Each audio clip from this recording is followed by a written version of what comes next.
Okay, we're going to just review some key concepts in this video. One is I want to talk about lean management. Very similar agile management. There's semantic differences, but they're similar. Two, I want to talk about some leadership concepts to consider. And three, I want to show you an example of actually using these strategic tools for an actual business situation that I was involved in. All right, so let's start with lean management. All right, and a great book on it, simple book, easy to read book. Sort of the father of this whole area is Eric Ries. Pretty good author, pretty simple to read. And basically the concept is, entrepreneurship can be inside a large corporation. That would be entrepreneurship. And the key is, look, it's not a specific type of person. It's anybody. Entrepreneurship is an attitude. Two, what's lean management about? It's being fast. It's being disruptive as a company and as a group of people. And outward focus, meaning focused on what the customer wants, not based on what we can do. And how? Well, it's using simple scientific principles, which is hypothesis test it, review the test, and either continue or pivot or shut it down. And why do it? Because it can get superior results and a lot less risk.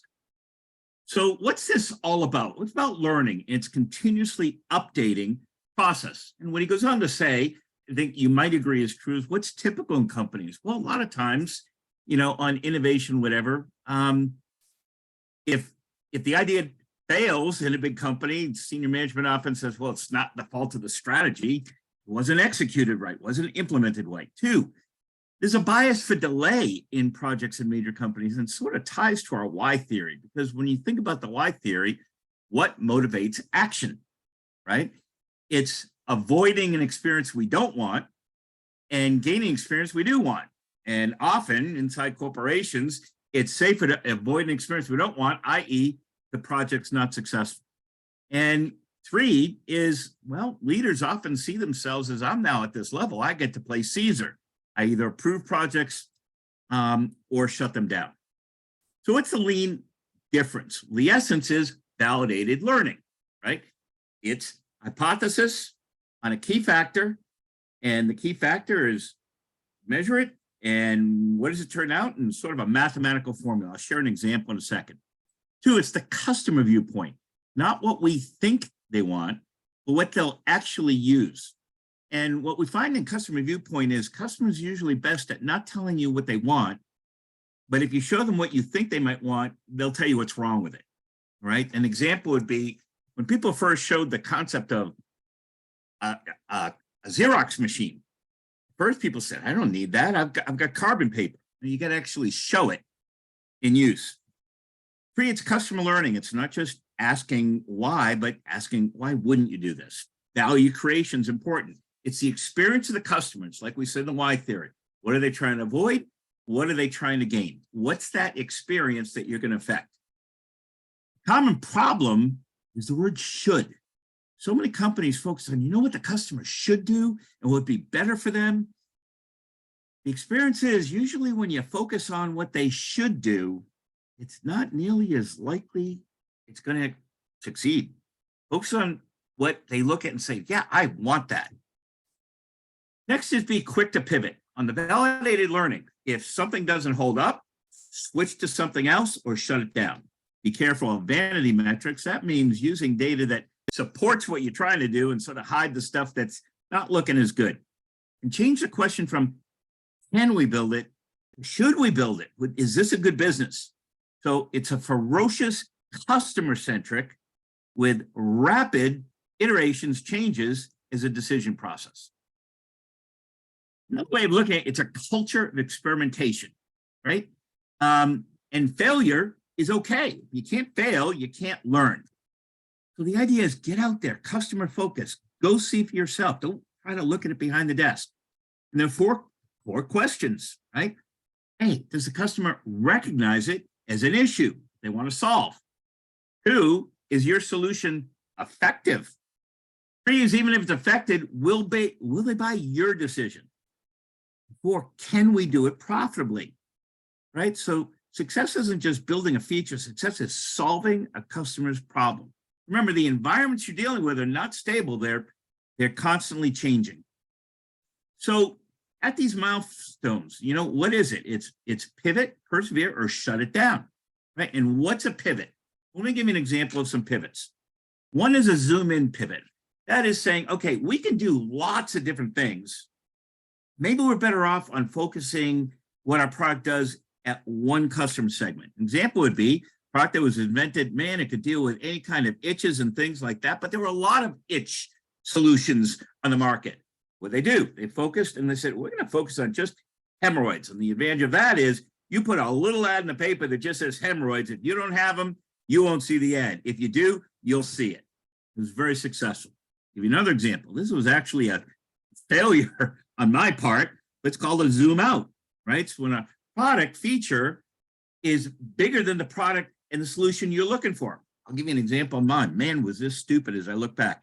I had a lot of experience early in my life in Maine. I used to watch fishermen, and a lot of the ways the fishermen crews work is they'd fly over the water at night, look for reflections in the water of schools of fish, and they try to tell the fishing boat exactly where to go using GPS, whatever, although that wasn't that good back then. We invented a product. It was a little stick. When you snapped it, it glowed fluorescently. And the plane would fly over the water. They'd throw it in the water. The fishing boats would know exactly where to go, and it worked. And then years later, I'm at a festival, and I'm seeing, oh my God, they're everywhere. They're necklaces, they're bracelets, they're toys, or whatever. That's called a zoom out, and we totally missed it. I missed it. A segment difference. That means taking your product, but to a different segment. Give you a small example. Old Spice, which you may know is still the best-selling men's cologne, I believe, in the world, owned by Procter & Gamble. It started out in the 1930s in New Jersey as a woman's perfume. Another example of a pivot, the need. It's solving a totally different problem. An example would be Dawn dishwashing detergent. If there's an oil spill, Procter & Gamble is selling a lot of Dawn dishwashing detergent because it's one of the best products in an oil spill for helping the animals, the birds, the fish, whatever, recover. And a platform application, that means taking a simple concept and making it bigger. I can remember when getting an oil change was simple. It was $9.95, they changed the oil. Then Jiffy Lube came up and said, we're going to check 40 different things. Wow, it looks like they're doing a ton. At the end of the day, they're changing oil and they're now getting $50, $60, $70 for it. It's a platform pivot, right? So at the end of the day, it's adapting. It's a speedy innovation, right? To be disruptive. It's identifying a root cause, right? It's asking lots of questions. Peeling back the onion means keep asking the question, because if people run out of facts, they get to what's really important. And seek those unpleasant truths. It's okay to shut down, or it's okay to pivot. It's not about cost, it's about speed. And the concept here is if you act fast, it actually reduces cost. And the process to support it, well, you need budgets. You want to keep them small and use a process called stage gate. Stage gate means we have multiple milestones. In company I used to be involved in, they were weekly in review. What did we learn this week? What does it tell us? Persevere, shut down, or pivot. And we did that at multiple different levels. Make the approval simple and make it simple to go forward. Let me show you a quick example of using this technique, right? And I'm going to show you, this is classic advertising, okay? And in classic advertising, how at least did we do it at Johnson & Johnson? Well, one, we start with a concept, right? There's a few pages. And we'd say, okay, let's write this out. And we're going to do first mall intercepts. And we're going to say, when we show people this, what do they think? Lots of questions. But the key question was, how likely are you to, first, do you see the problem? Second, does this look like a good solution, what you're reading? Three, would you likely buy it? And so that was simple, mall intercepts. If we passed our key data on what we knew from history, how high those need to be, we then we created an advertisement, right? And of the product, we hadn't even started making it yet. And again, bring it to different mall locations and ask people to look. And again, same questions. Does this seem like a problem? Does this seem like it'd be the right solution? Would you buy it? If that worked, three, we then R&D actually see if they could make it, all right? And if they could make it, then we went back into research, right? And first research was, again, first, just like before, do they see the problem, right? Do they think there's a solution, and would they buy it? But here's next where, what I mean, the true validated learning. Once we had that, then we went to a whole nother set of tests. And let me share what I mean by those tests and validated, right? First, we did awareness test, and that was using our advertising, right? We test what percent of the population see the ad. And so we do that in test markets. We'd show what was called animatics, quick examples of the ad, and then do research to say what percent of the population was made aware based on the budget we had, right? And we had formulas. If enough weren't aware based on a certain budget, that might mean a shutdown or a pivot, right? The second is, then we'd have to say if they're aware, would they try it? What percent would try it? Okay, because even if they're aware, if they won't try it, that's not going to work. And the third was, if they try it, will they buy it again? Right? And that was our formula. So example, the testing would be, okay, we need to make, there may be 5 million population. And if we make 20% aware in our target market, that's 1 million. And if of the million, 10% or 20% try, and then we said, but the key number is what percent will keep buying? And we'd run those numbers to see if this product, this concept was going to work. That makes sense. All right. Let's switch gears. Talking about leadership. And, for me, I often look at sports coaches because to me, I learned a lot from sports as it relates to business. I think there's a lot of similarity because it's team oriented, it's discipline, it's strategy, it's all those things. What can we learn from some of the key leaders? Well, I pulled out, I said, well, who are the winningest coaches in terms of the Super Bowl? And what were their key concepts? Don Shula was superior person. Superior man blames themselves, an inferior blames others. In other words, when it goes wrong, a good coach takes responsibility, doesn't blame others. 2, actually, my favorite coach, this was, you guys may know him, but Tom Landry, he was the first major successful coach at the Dallas Cowboys. He was the first one on the field to actually have personal computers. His was leadership is getting someone else to do they don't want to do, but do want to achieve and want to achieve it.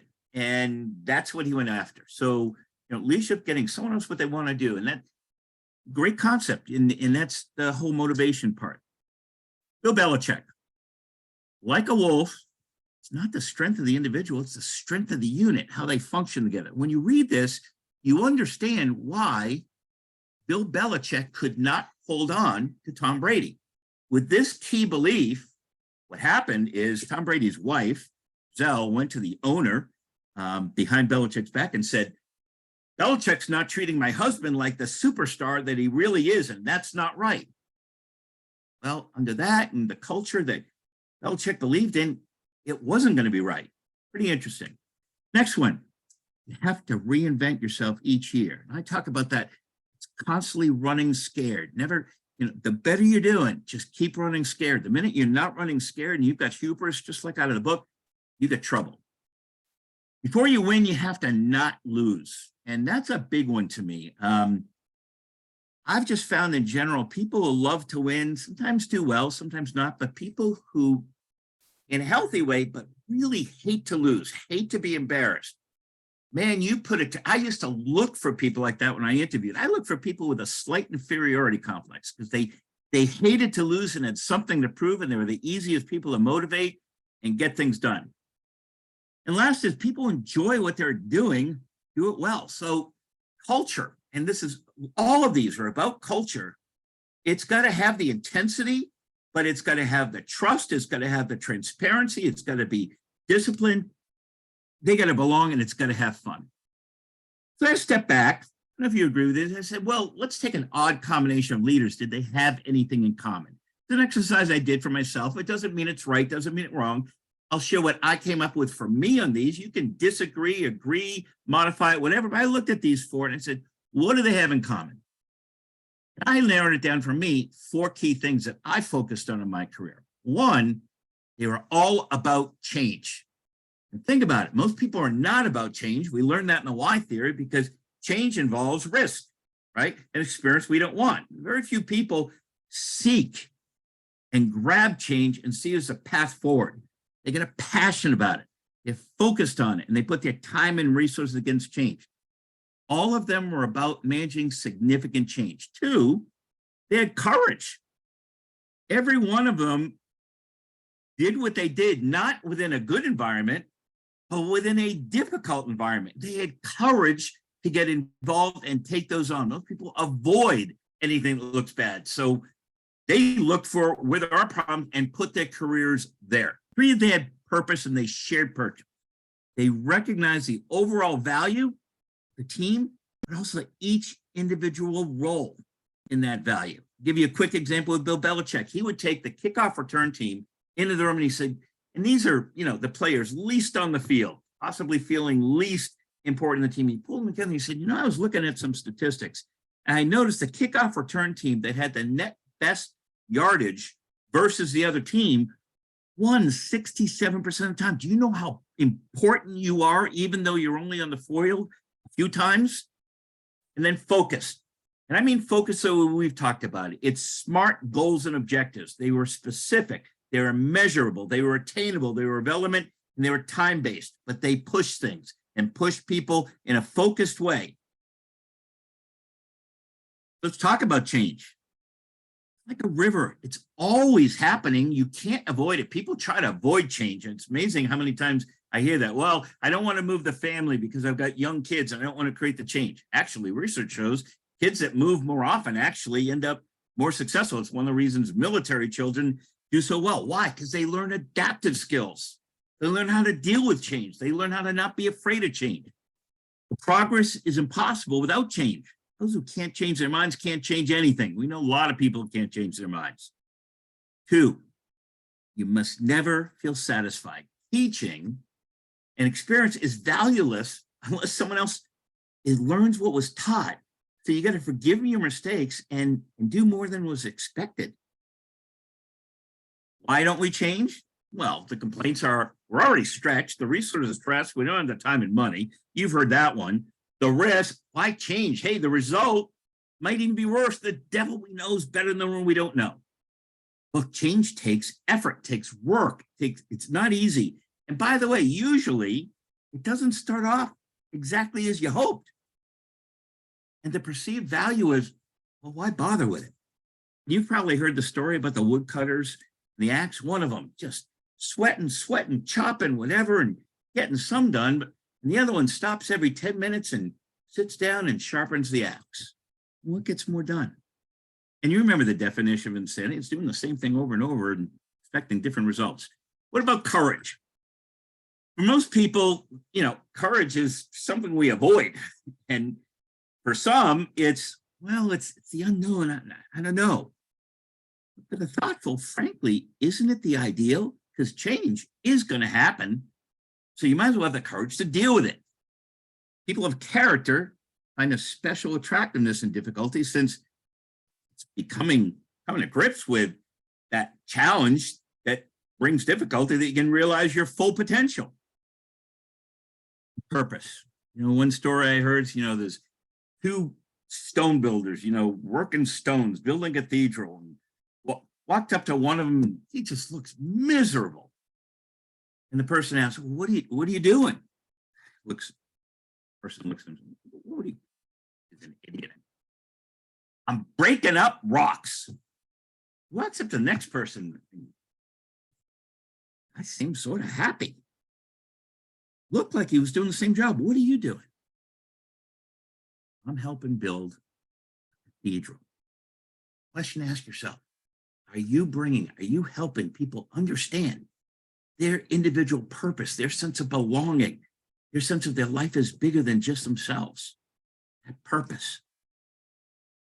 And focus. We don't think we do it. We rarely do it. We avoid it. Why? Because purpose and focus includes discipline. And discipline, frankly, is doing what we don't want to do, doing them anyway because we know it's important to do. Make time for it. You know, focus. If you chase two rabbits, both are likely going to escape. So leadership challenges are increasing. I mean, 10 things to think about. Leading, it's becoming more and more complex in the world you're growing up in than the one I grew up in. Insight, using that SWOT, right? To make the complex simple is still very difficult. Making meaning out of it, all the details, figuring out, you know, through the facts, what's really important, the goal, what's accurate, but it's sucking the blood out of the important stuff. You know, the vampires, the brick walls, someone else believes it. And the ghosts, the assumptions we're going to make, creating value, true value and sustaining it is hard. That means, you know, value, something that people say, you know, you meet my expectations, but you go beyond my expectations versus my other options. It's building and enhancing both the individual and the entire team and the capability, because if they're not constantly improving, going to get run over. It's assuring that outstanding culture that comes through the healthy tension and the data that you share and that sense of purpose. It's hard to convert prospects from another option they're already comfortable into new customers for yourself. How do you overcome? Because for them, the experience they already have might be better than trying something new, even if it looks better. Maintaining profitable customers is also demanding because they're constantly being seen by your competitors. Completing strategic initiatives on time, on budget, it's grueling. It takes a lot of work. Improving processes to reduce waste and shorten time and improve quality. It's strenuous in complying with all the stuff that government's involved in. It's a strain. There's a lot to leadership. So let me give you an example of using some of these tools. And there was a company I was involved in years ago. It's called United Financial Services. In fact, that happened years ago. It would be the same thing today. So I want to show you an example of using some of our tools in action. So I'm sitting by the TV, January 1979. I'm watching the news with my wife. I'm going, this is bizarre. I've never seen this. There's people lined up in New York City for a block or two at individual jewelry stores. And they're selling their gold and silver, rings and knives, forks, spoons, chains, everything, silver coins. I'm watching this, this is different. So I did a quick pest analysis on what that was. That means a geography analysis. Then how does this look? Well, there's no regulation. Okay, it's good. Socially, yeah, there's a lot going on that makes this attractive. There's a high divorce rate, so there's a lot of rings. There's less formal entertaining, so there's a lot of sterling silver. Class rings wasn't cool to wear them anymore. Inner city, right, in very ethnic neighborhoods, they were afraid there might be a currency change because that's what happened in Israel, where overnight to shut down the black market, they changed the currency. There was a lot of rumors that was going to happen here. There's a group called the Hunt Brothers who were trying to consolidate the silver industry. I'm going, all those things are going to keep prices going rapidly higher, and people are going to want to sell. Economically, things weren't bad. Inflation was bad, right? We had another oil shock. You know, consumer confidence was weak. Early stage, again, I looked at that and I said, those two factors, social and economic, these are good. Technological, nothing really affecting this industry. So my summary was, it's favorable. It's got strong reasons for growth, right? I looked at the Porter analysis. Well, I didn't, you know, there were low barriers to entry, you know, and little differentiation. You know, that wasn't terrific. There were no substitutes. That wasn't relevant. Supply power wasn't really relevant. Competitor, basically just these jewelry stores. That's all we saw. And the buyer had few options. The fact they had few options and no one really has the sledgehammer, right? The real strength. Looked at that as overall favorable. And then we did a McKinsey analysis. At the time, I had built an operation doing art shows, both around the country during the week season. You know, we did 50 art shows a weekend at, you know, Hilton's and Hilton's and high-end hotels. But the real money was in the summer, where we had about 32 art galleries in resort areas and vacation areas. We had a good group of people. And we looked at what was going on here and we said, okay, first strategy. You know what? We know how to do advertising in a whole market. We did them with art shows, broad reach. But what if we did full page ads where we had multiple locations instead of individual jewelry shops? Dude, what if we differentiated? What if we paid by check, not cash? Because I noticed people are afraid to go because they said, when I walk out, I might get robbed. And so maybe differentiate through check and then relationships, because we were paying by check, the local police and clergy knew about us and liked what we're doing. Okay, that looked good. Structure. We were already highly decentralized with regional centers, right? And we set up a central service function for finance, HR, and what we bought. System, pricing model, change it rapidly every day, adjusted the market, made rapid decisions, and literally picked it all up every night. Our style was already entrepreneurial, high energy. We could make rapid decisions. Our team were basically generalists. We had no specific expertise, but we knew major things. We knew how to advertise for this industry. We had the types of employees that would travel, and we knew how to sell the merchandise if we purchased it. Then the key, what were the shared values for the whole team? We help people turn unused items into cash they need. The implication is we had some strong competitive advantage if we entered this market. And we had an idea how we would leverage our skills with the McKinsey analysis. And we did a quick external factor analysis. One, it's a huge market and media is increasing. It's great. We could do, there are few locations providing this. Recession, they're fearful, threats. Okay, we don't know if this would stay, how long this would happen. We didn't know what kind of new companies would come in, but we said overall external factor was good. And internal factors I went through before. We had the team, we had the foundation, we had the capability. Sure, we didn't have the experience, but we didn't see that as a big issue. Overall, this looks good. We made a decision, February of 1980, to get into the business with 35,000 cash and to leverage our competitive advantage. We acted fast. We converted the entire team from art shows in art galleries to acquiring precious metals. We'd had advertised full page ads in major markets like Washington, D.C. and Baltimore and Boston and Hartford and all over the East Coast. But that one ad covered multiple locations. We paid by check, which was a differentiator and was safer. And we leased a plane to pick up this material almost every night in all 3 years so we could resell it the next day and not be stuck if the market moved. We had three key leaders. One was sold the merchandise we bought. Two was run all outside operations, acquiring the merchandise. That was me.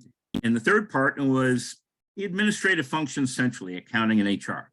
And we set up and we got going. And I was at the time 23 years old. The other two were in their 50s. And results were awesome.